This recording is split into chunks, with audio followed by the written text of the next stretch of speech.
Today's episode of Filmmaker U is brought to you by our sponsors OWC. Go to owcdigital.com for all your filmmaking and computer needs.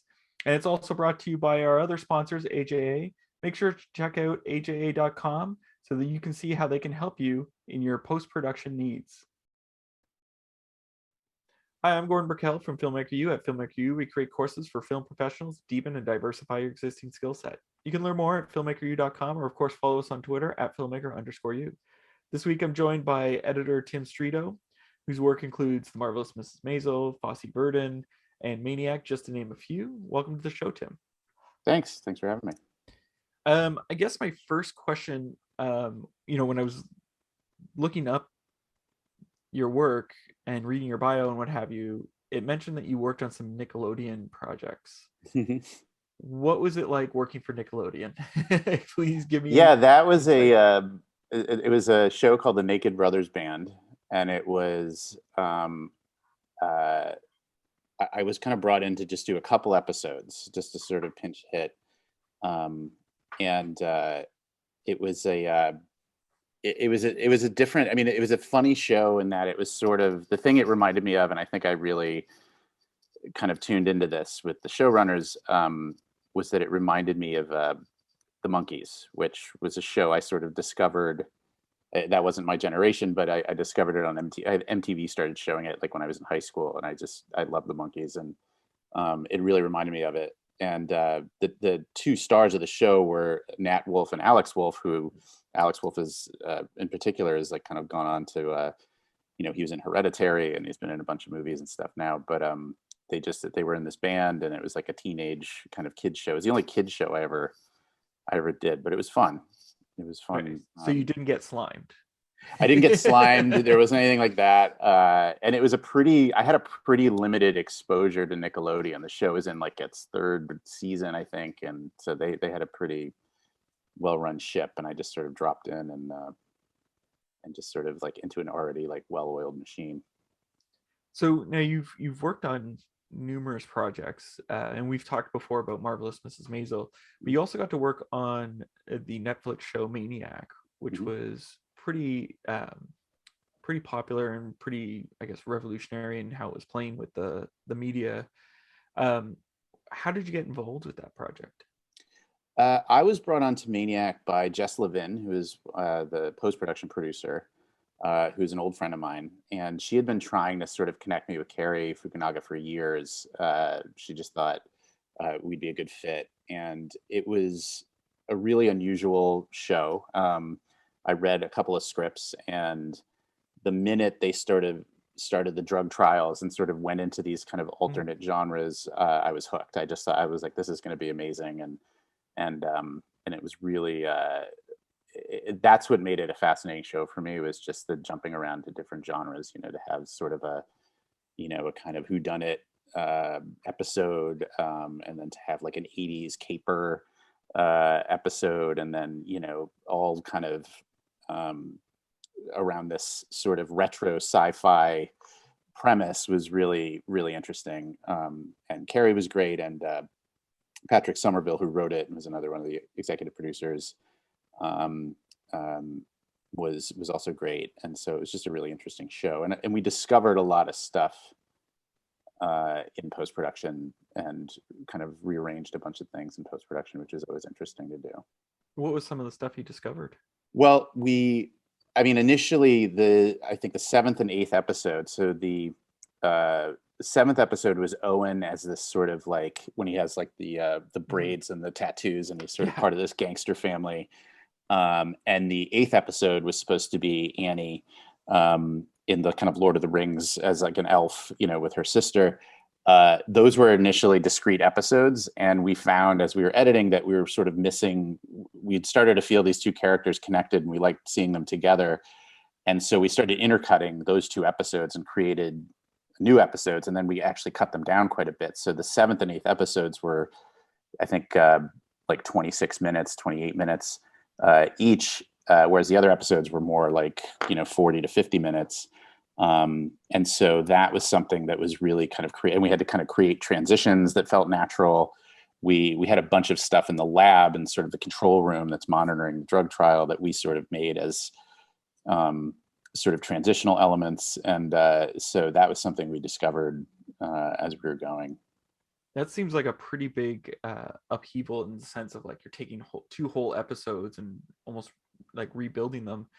And usually editors are like, the way I've heard it, maybe you can correct me if I'm wrong, but you're sort of on um, um, certain episodes. So it's, you might Yeah. be on episode 3 and 5. So how does that work if you're? Yeah, no, it was really, so Pete Pedro is the other editor on the show, and we had, it was the kind of show where we were talking all the time and showing each other our episodes all the time, just to sort of make sure it all made sense, because it was a very unusual premise, and like it was a weird show. So we were doing that a lot already, and when we started intercutting, basically Carrie would sort of give us each notes on our portions of it, and we would break it up and do our stuff, just because we were each more familiar with the dailies of our respective episodes. And then we put it back together. And then eventually, I think I just started doing 7 and he just started doing 8. And that was the way but it took us a little bit of time to get there, because it was just easier for us to each mine through the stuff that was part of our episode. So there was a lot of collaboration. There was a lot of like handoffs and passing stuff back and forth, which was fun too. Because as you say, like a lot of times on a show, you're cutting your own episodes and the other editors are doing theirs, and you don't get to do that as much. Now you also, like in your early days, you assisted on projects like Ang Lee's Crouching Tiger, Hidden Dragon, or Solaris with Steven Soderbergh. What were some of the things you learned from working on those big projects? Well, Crouching Tiger, Hidden Dragon was a really baptism by fire. It was a very hard job. It was a demanding job. It was a long shoot and a very short post. So they, because of all the fight choreography, and because they were in China, we got dailies kind of trickled in, and they didn't, and there was a lot of just setup, and a lot of, with the wire work and all that stuff they were doing. And Tim Squires, who was the editor, I had worked with him before on Ang's film Ride with the Devil. And so I learned a lot from him in terms of how he was presenting cut footage to Ang. He would often cut multiple versions of scenes. A lot of the stuff in Crouching Tiger was pretty well storyboarded and planned out, so there weren't a lot of there wasn't a lot of variety, but there were scenes where it was just characters talking in rooms and coverage in kind of a typical sort of editorial process. And I learned a lot from him, just seeing how he did that and how he worked with Ang, kind of showing him those early rough cuts. He also did a thing, because the sound design was going to be so complicated, and because we didn't have a full crew on right away, because it was basically a low budget film. It was about $12 million film that looks like it's a $50 million film. So a lot of the scenes where there was fighting and stuff happening, he just sort of scored it with these koto drums, and that sort of was our placeholder for like a long period of time, but it really made it watchable. It was enjoyable to watch it that way, before they got into like a lot of the detailed sound work. So it was just like a inventive solution to something that we kind of couldn't manage ourselves. We had one Avid. We were conforming on film back then, and that was wild. And then Solaris I was only on for a couple of months, just to sort of help them get ready for some previews. That was just fascinating to be in Soderbergh's orbit, because he cuts himself. He was cutting himself. Yeah. He's brilliant. If you've ever just listened to him talk about film, he just he's a really just a fascinating person. And so that was just kind of wild to see. There's just such a confidence there that it is pretty much a marvel to see. Now I have to ask, did he ever mention or talk about the original Solaris with Tarkovsky? A little bit. I was again, I was assisting, so I wasn't really in the room with him too much. And like, he would come in and watch stuff. I was doing like a lot of the film conforming while they were getting ready for previews. He definitely went back to the book. But there were some references to the Tarkovsky film in the film. and so he yeah, I mean, he talked about it in that sense, but yeah, I mean, I think it was a project that came to him from James Cameron. Actually, I think Cameron was originally going to do it, Oh, interesting. and I forget when that happened or how that happened, but he was one of the producers. It's always interesting how often they're swapping directors or positions and stuff. Because I remember I saw Soderbergh talk, and he was supposed to. He said in the talk that he was supposed to direct Moneyball, and then Yeah, like a couple weeks before, they were he like, pulled "Yeah, out really close to, yeah, before they yeah." started shooting. Yeah, So yeah. now you mentioned music in Crouching Tiger, Hidden Dragon. How do you like to work with music as an editor? I love to work with music, and I like to put it in immediately. Even when I'm assembling it, anything I can do that makes it start feeling like a movie, to make it start feeling real, is helpful. So temp sound work and temp music is really important to me. Composers hate temp music because Yeah, it gives them this sort of, people fall in love with it, and they sit with it for a long time, but it's really critical to sort of just make it screenable. yeah, So in the case of scoring, it's like I try to think of other films that are sort of, have the same vocabulary as what I'm working on, but then I also try to reach out and find some kind of unusual stuff as well. So like, for example, when I did The White Tiger, hmm even though it was set in India, it was basically a thriller, and I was sort of looking into kind of darker scores, like The Girl with the Dragon Tattoo and Sicario and that kind of stuff, because it had a kind of a darker feel to it, and I didn't want to get into kind of stereotypical. We're in India, so it yeah. Indian instrumentation and stuff like that. So I don't even think we used any.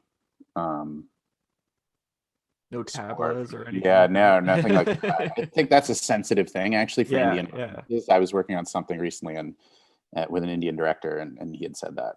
I think that is, that kind of stereotyping is a little sensitive. Well, and it happens a lot, which is Yeah, probably got to be the most frustrating. Same with working on a Chinese film, they probably yeah. fall back on the stereotypes. Hmm. Um, what would you say, was there a particular scene or moment in a film that you've worked on that was really difficult for you to cut, but that you're really proud of? Yeah, um, in Fosse Verdon, there was a thing in the first episode that was scripted as just being intercut. It's when Bob is rehearsing Cabaret, and Gwen is trying to reach him from the States, and it's initially it was just kind of intercut between a couple of scenes of him rehearsing, but Tommy Kail, who's the director, and I just sort of pushed it farther and farther so that it coincided. Like Michelle Williams did this thing, and one time when she called and said that their daughter had been caught with a bottle of Seconal, and she was leaving a message, and she kind of sarcastically started spelling out Seconal to the person on the other end of the school, and the rhythm of it kind of fit really well with the rhythm of Bob sort of like rehearsing the dancers, and the sound of because I'd have like the sound of the phone just ringing and ringing and ringing at the same time, and all of that sort of, it took a while to sort of get into a groove with it. We pushed it a little too far and then took it back a step, but it's something that was really memorable and people really loved it. Just intercutting between those two things. The thing on Maniac I mentioned, I love it anytime you really change something editorially from the way it was written. It's a really risky feeling, and like you're not sure.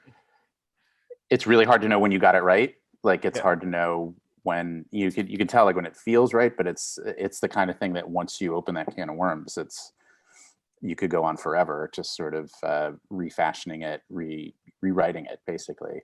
But that's when I've done stuff like that, it's stuff I'm really proud of.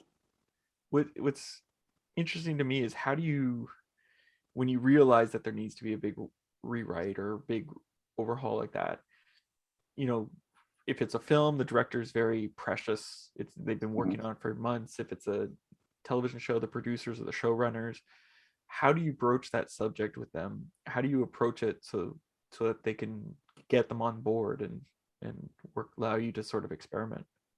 Yeah, it's interesting. It happens differently in every situation. I don't think in the situations that I've been in where we've done that, the director is often the one leading they're like, this is just not working.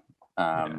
There's something about this, and sort of we've gotten to sort of the end of trying to make it work the way it was sort of conceived. And then they'll sometimes say to me, just like, see what you can do, see what you can come up with, basically, which is exciting and daunting at at the same time. But that that's it often comes from the director. If there's something I feel isn't working, I'll articulate it. But it's like, if the people you're working for don't feel that way, Mhm. that can be an uphill battle, and you can argue with them. But at the end of the day, if they're happy with it, it's more. So, when we've really taken big steps, sometimes I'll pitch something and they'll be like, all right, well, let me see it. Like they Yeah. don't believe it, but they'll want to see it, which is, and then sometimes I've talked them into it that way. Sometimes from screenings, like on a movie, definitely when you screen it for an audience, you'll get that feedback. If you have a couple different groups tell you, even small groups tell you the same types of things, Mhm. then you can kind of zero in on the troubled spots and try and, imagine it in a different way. Um, but that's usually how it comes about. Interesting. Now you've also worked with Noah Baumbach. How Mhm. did that relationship form? So I met Noah through a producer that we both knew. So I was a producer I knew at Good Machine, which is the first place I ever worked in New York. She had something named Mary Jane Skalski, and she had something in development with Noah, and he was shooting these short films with Carlos Jacote and John Lear called Conrad and Butler. One of them is on the Kicking and Screaming Criterion DVD. Mhm. But they were these kind of improvisational comedy shorts, these two guys trying to go on vacation together, or, do whatever. And it was very funny. And it was all kind of improv, very much in like the Curb Your Enthusiasm model. They had this sort of like description of a scenario, but they just made up their own dialogue as they went into it. And we worked on it for like a month, and it was a lot of fun, and we clicked. And at the time, he was working with Wes Anderson on he was writing Royal Tenenbaums Life Aquatic with Wes, and he was trying to get Squid and the Whale made. And so we just stayed in touch over the years. And then when Squid and the Whale, finally got financing and greenlit, he asked me to do that. So we did that together. And then we did a couple shorts for SNL together. Mhm. We did Greenberg together, and then Frances Ha, and I kind of started on Frances Ha, and then Jen Lame took over for me. And she's continued to work with them. It's interesting because when I think about Noah's films, and I think of you working on on Marvelous Mrs. Maisel, I almost feel like they're like polar opposites or the antithesis, because one is very much allowing us to sit and move slowly through things pacing wise and allowing the actors to Mm-hmm. sort of reflect and do things, whereas I feel like in Marvelous Mrs. Maisel, like those dialogue rants that she might do or stand up are like sort of structured out, and it's cut much more, the pacing's much different. How do you approach pacing a film or a show when you Yeah, I film mean them? it's they're very different, and sort of I mean they're different in a sense. Although Squid and the Whale, I have to say, had a pretty tight pace to it, and there was a Mm-hmm. lot of um, not being precious about the funny parts, but the humor in Squid was very different than Mm-hmm. Maisel.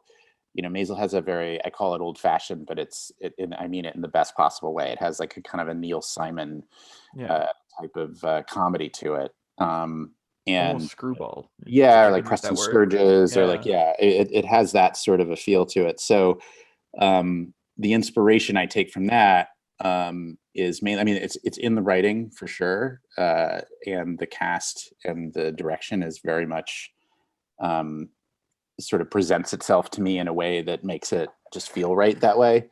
Mm-hmm. But I'm also like inspired by a lot of kind of older comedies as well. Whereas like with Noah's stuff, it's sort of we were just sort of finding out with each thing how it felt on its own. Like Greenberg was a very different feel than Squid and the Whale. Francis Ha was a very different feel than either of those other two films. So, yeah.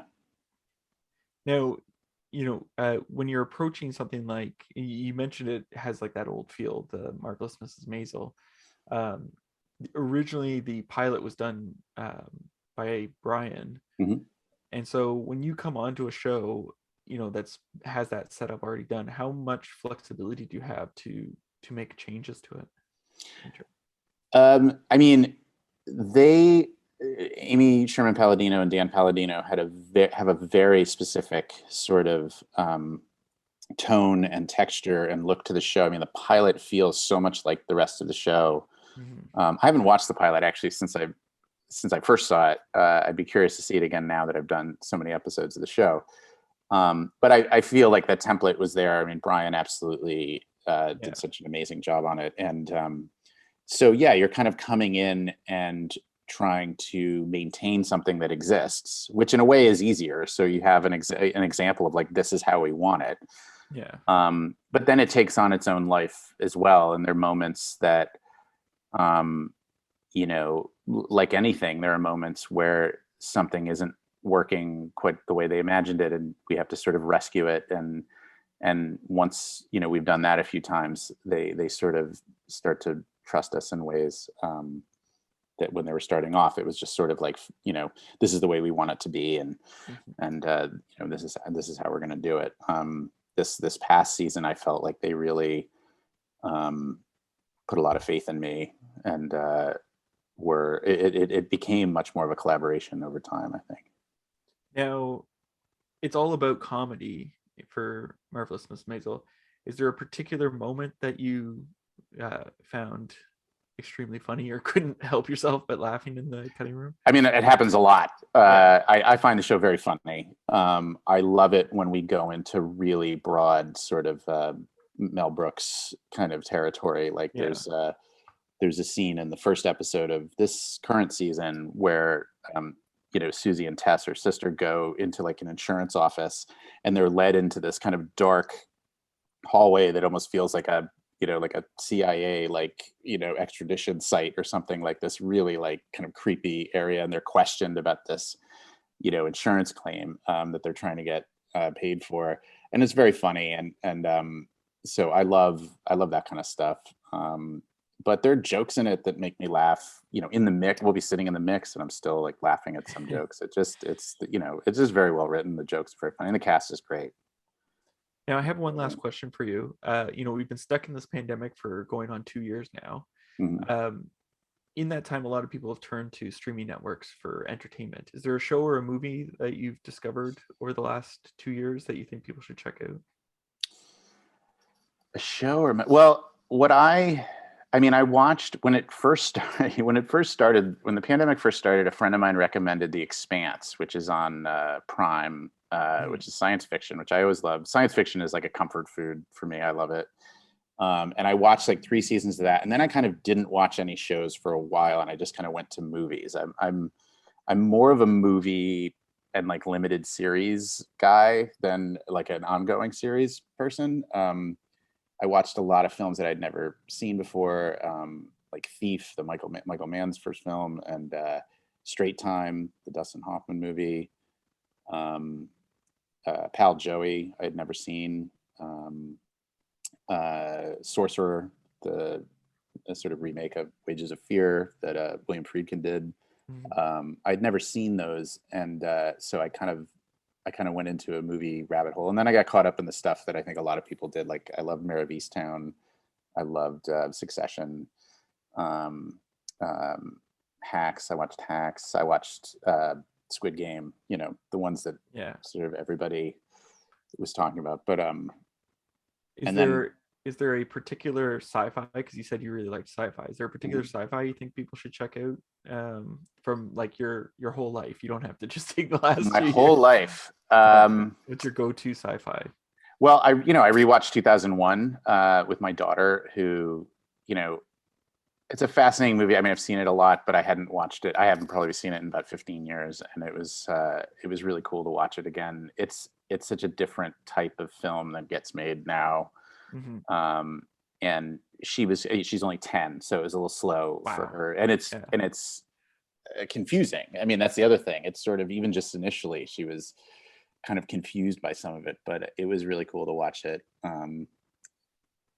With her. I'm trying to think of like I mean, I love, the Star Wars films, and the, she loves Star Wars as well, and we watched The Mandalorian, which was really fun. Um, and Yeah, I mean, the Star Wars films were pretty influential to me. Like, I think most people my age feel that way. Mhm. Um, and Blade Runner, films like Yeah, that. of course. Well, thank you so much for letting me interview you today. Thank you. This was great. And that's it for this week. Make sure to check us out at filmmakeru.com, or of course follow us on Twitter at filmmaker_u.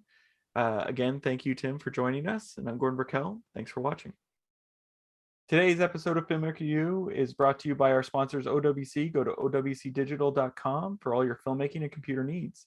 And it's also brought to you by our other sponsors, AJA. Make sure to check out aja.com so that you can see how they can help you in your post-production needs.